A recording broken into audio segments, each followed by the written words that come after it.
Hey guys, welcome back to Clownfish TV. This is Neon. I am here with Geeky Sparkles. Hello. And we're going to do a post-mortem on the Galactic Starcruiser. This is Disney's lame-brained, overpriced, ridiculous LARPing hotel for people with entirely too much money that don't know what else to spend it on. So they spend it on fake Star Wars. That's right. That's the whole title, but then they had to cut that down. Yeah, it's not for the majority of fans. No. So we're gonna talk about this, and rumors swirling now that they were actually in the middle of an overhaul, a refurb, and that the cast members did not see it coming. Right. How?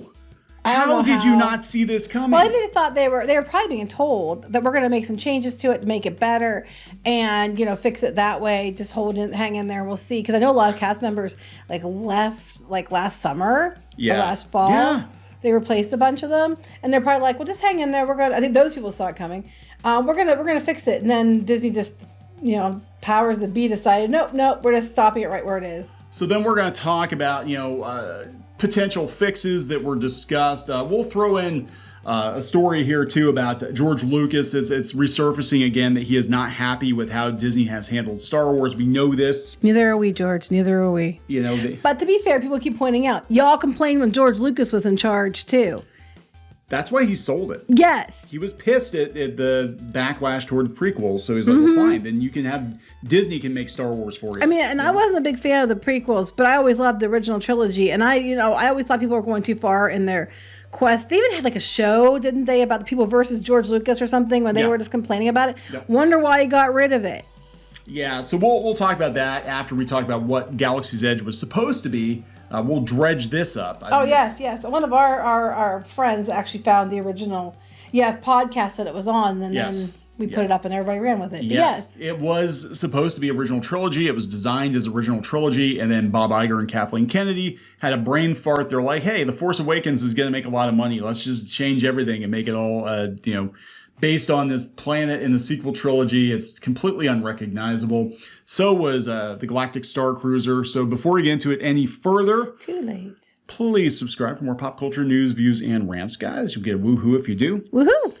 Go out to piratesandprincesses.net for objective Disney news, clownshishtv.com for everything else pop culture. And this is actually coming from WDW News Today, which always trips me up. Yeah, and we recommend them because it's another site that's very, very real about Disney and fair. Yeah, they've actually been blacklisted by Disney a couple times. They've gone to war with their PR people because, they're like, no, we're going to tell people the truth. Well, their PR people were out of line in that instance, but yes. Yeah, they were totally out of line. So this is a rumor coming from them, I believe. I don't know if they got from someone else or not.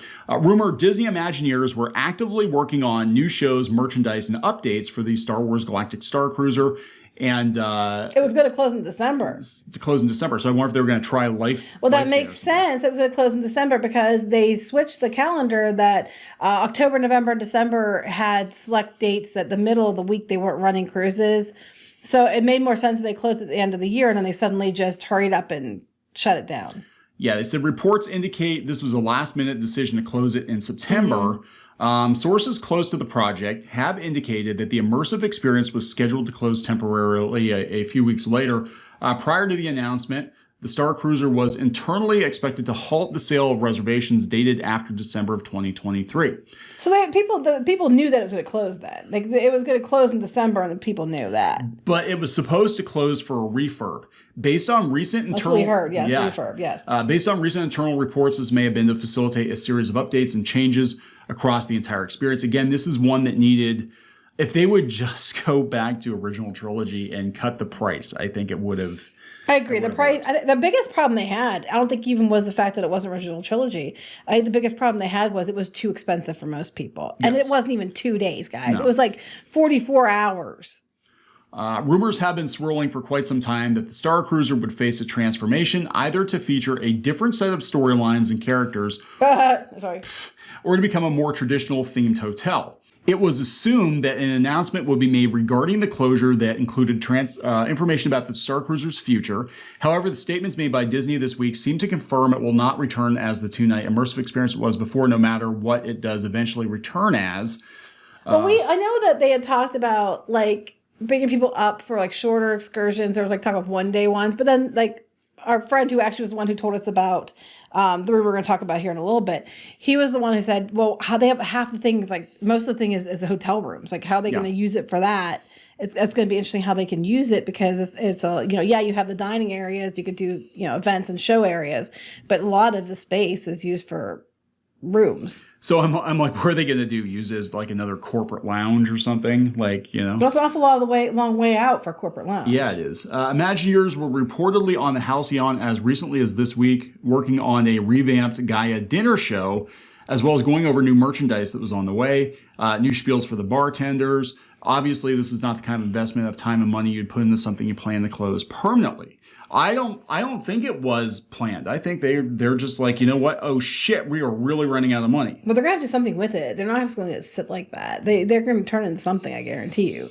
Yeah, they'll do something with it. I mean, they can't just like spend millions of dollars they spend on it and then shut it down. No, unless they're looking for a lot of write-offs, write-downs. Well, that's true. I mean, look, Disney has. Go to the abandoned YouTube channel where they have all the stuff that Disney just like walked away from. They could have done something with it. That was like, Pop Century. The other half of Pop Century sat unfinished for years until they finally turned it into Art of Animation. Mm-hmm. I mean, they just like walk away from stuff and they're like, yeah, well, it's only $100 million. I'm so bummed that they turned it in Art of Animation instead of the I would love to say in the 20s or the 40s. Yeah. That would have been awesome. But it was creepy too. It was really creepy. Oh yeah, when it was empty, we used to stay at the Pop Century, look across the Hourglass Lake, and there would be like this abandoned building, and it was dark, and it really was creepy as heck. Yeah, it was crazy. But per sources, all the cast of the Starcruiser and the creatives were surprised by the announcement, having received no warning this was even a possibility. The question now is if and when the Halcyon will return in some shape or form down the road, but perhaps the fact that updates were in development means we may see the changes come to fruition, even if the Starcruiser does return in a totally different form. It's probably possible that they rethink it and they bring it back. If they were smart, they bring it back as original trilogy, and they bring it back a hell of a lot cheaper. There have been rumors that Disney is seriously thinking about retheming Galaxy's Edge somehow, but it's like, look, guys, I don't know what the hell they were smoking, thinking they were high on the box office take of The Force Awakens, and they thought, which ties into something else we're going to talk about in a few minutes. Yeah, but just to tell you how bad things were before we go into that. I knew about this. They said that the announcement comes after months of disappointing occupancy. The Starcruiser debuted just over a year ago, and while bookings were at capacity for a while, like 2 or 3 months, guys, which we told you was going to happen. Yeah. The current operations had reached a point where there were only enough guests to fill one dinner service. And they were canceling different cruises because there wasn't enough people for them, which I did know. We've talked to you about before.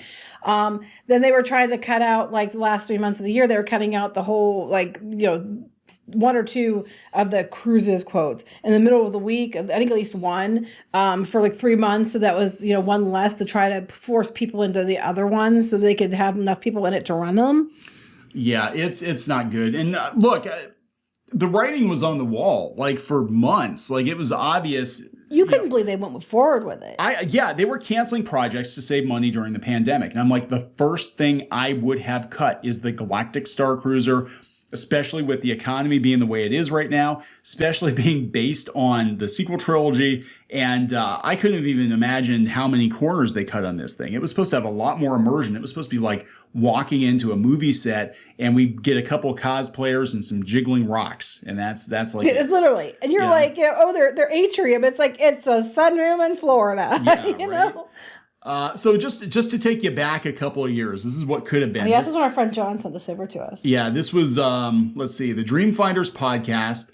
They had an interview with former Disney Imagineer J. Daniel Jenkins. Mm-hmm. So this is what happened. They said there was the expectation of the original trilogy, which, I'd say is probably equal with the expectations of Harry Potter. So you have those expectations. You have the physical limitations that we had to deal with of getting that park ready for such large expansions as Toy Story and Star Wars. And then on top of the storyline, the original concepts for Star Wars Land was not going to be Batuu. It was going to be either one of the 2 known planets within the Star Wars ecosphere, if you will. I think it was probably Endor and Tatooine, based on the way that... Oh, Tatooine for sure, yes. Because we have like Endor a makes sense forested area with the walker. Like I could absolutely see Rise of the Resistance actually being a Death Star thing with the walkers and the original trilogy walkers. They're not even the... Yeah, they're not. That's why they have at walkers. Yeah.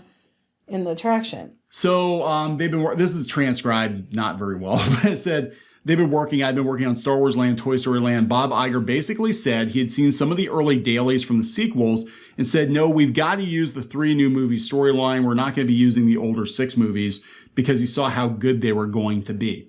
So, he thought the dailies. And yes, and while The Force Awakens started out strong, I still don't understand why, because it was just A New Hope all over again. By the time we hit Last Jedi, I don't care which side you fall on The Last Jedi. I think everybody can agree The Last Jedi is where Disney done fucked up Star Wars. Yeah, and even then, if you're going to base it on the sequels, right, why is it Batuu and not Jakku? Because at least that was in the movies and it's something recognizable. Oh, no, because I know why. Because the reason they did Batuu is because they had this in their head that people want to come make their own adventure. And they can't make their own adventure unless it's someplace that's new, that wasn't tainted by probably the original trilogy movies. And other people mentioned it could have been because the residuals that would have been given to George Lucas. That I can't say. But they had this in their head. The idea they had and what they kept pitching was make your own story in our new Star Wars land. Make your own story here. And they inserted different aspects of it. And plus they figured they could put original trilogy in it as well because they made it their own city, own space place, outside on the outer rim so they could combine all of them. But it was stupid because, like you said, with Harry Potter, you get to go and be in the story, and that's what people want to be. They don't want to make their own story on another planet. They want to be in the story they love and see the people from the stories they love. And it's really hard to live your Star Wars adventure when you're fighting strollers and that's a Disney trip in general. But. Yeah, like it's not going to be because we were promised. All kinds of animatronics. And there are a couple, but there are going to be all kinds of animatronic aliens. There are going to be droids. There are going to be, Jedi running around, stormtroopers. When you're a kid or when you're even as an adult, when you think about the different places in the movies and you're thinking, where would I want to go? How would I live up? What would my story be? What would I want to do in this place? You know where to start. You know the places you're familiar with and what you can work within. You send them in a new environment. People are like, well, what do I do? Yeah. Where do I go? And then since your story is basically the story they tell you it has to be because that's where you have to go. I don't know. Yeah, it's dumb. All of it's dumb. All of Disney Star Wars is dumb. George Lucas thinks it's dumb. This is making the rounds again. I mean, we know we've done multiple videos about his disgust for Disney's treatment of Star Wars. Treatment. Well, he had treatments. He had treatments for 7, 8, 9. The Disney treatments mean something completely different. But anyway. And there is a definite distinction between George Lucas Star Wars and Disney Star Wars. Disney Star Wars feels like off-brand Star Wars, but apparently he's not happy with it. Now, this is according to one of the largest Star Wars YouTubers out there, Star Wars Theory, who has like millions of subs. I think he gets more video views than the official Star Wars channel does now. And this is the one that they struck him because he did the Vader fan film. Oh, yes. And Pablo Hidalgo mocked him because he cried over Luke Skywalker. Yes. Yeah. Anyway, he said that he knows somebody who knows George. And I know people who know George, and they said he's not happy with the stuff that's been kind of like the sequel trilogy stuff. That's probably true. Now, this isn't shocking by any means. I mean, one of the first things he did was go on, I think it was the Charlie Rose show, and expressed seller's remorse over selling to Disney. He said he sold to white slavers and there wasn't a whole lot he could really do about it. And Bob Iger kind of bragged about how he stuck it. Yeah. Stuck it to him in his book. Yeah. Yeah. Like, I felt like he was kind of screwed over, but oh well. Oopsie doopsie, we're going to make lots of money now. Yes. And then we had the school incident, which that video has been pulled down. Some kid asked him about the sequels, and he's like, yeah, I don't know. I kind of lost control of Star Wars. It's going in a different path than what I intended the first 6 to go. But the first 6 are mine in my philosophy. Yes, I remember his wife was like, shut up, George. No, stop talking. Don't, kid. Why did you, of all the questions you could ask, because she's probably like, I hear about this every GD day. George like ranting about Star Wars or how upset he is with Star Wars. And yeah, apparently his kids didn't want anything to do with it. He has a bunch of adopted kids and none of them want anything to do with it. And my understanding was he did it because people were so pissed at him because of the prequels. He's like, fine, Fine. Disney can have Star Wars. I'll take the money and let it go. Yeah, I'll take the... But he also was going to give them under the assumption that he was giving them the story to move forward on, and they could just make that story. And that isn't what they did, but what you mentioned earlier. Mm-hmm. They did not do that. So, yeah, he's not happy with it. That's another person who's been hosed by Disney to the tune of $4 billion. But I don't think there's... I mean, I don't know if he could ever get it back. If anybody would... I mean, he's almost 80. They were smart. They would have brought him back, but they didn't. But that was a rumor, too. Everybody's like, oh, they're going to bring George Lucas back to fix everything. It's like...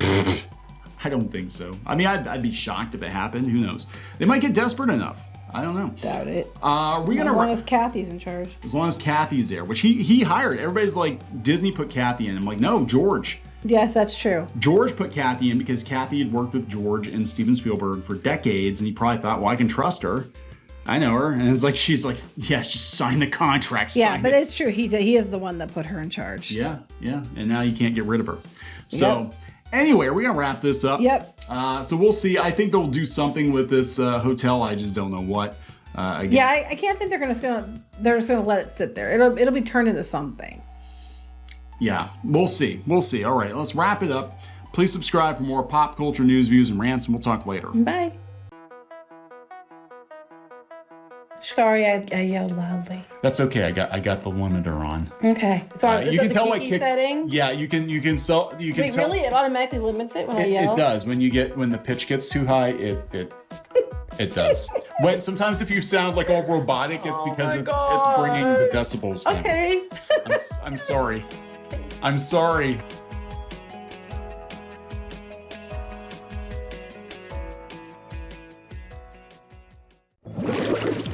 Help support the channel.